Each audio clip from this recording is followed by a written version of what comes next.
В декабре 2017 года в Бишбулякском дворце культуры проходил мастер-класс по вязанию башкирской шали.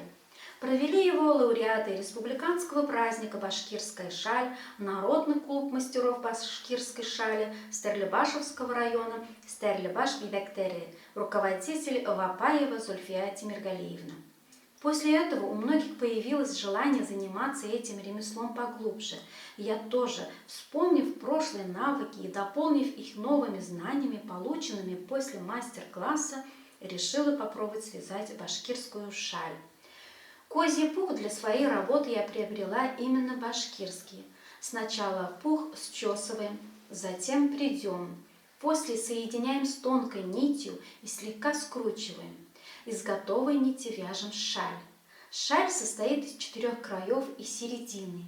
Ширина от 70 см до 1 метра. Для края используем узор на свое усмотрение. Так у башкир каждому узору было свое название: халмай-бивек, ромбики, пхуаттапи, гусиные лапки и другие. Середину вяжем платочной вязкой, но я для своей работы использовала ромбики. После того, как будет готово 4 края и середина, их соединяем. Готовую шаль моем шампунем или гелем для душа.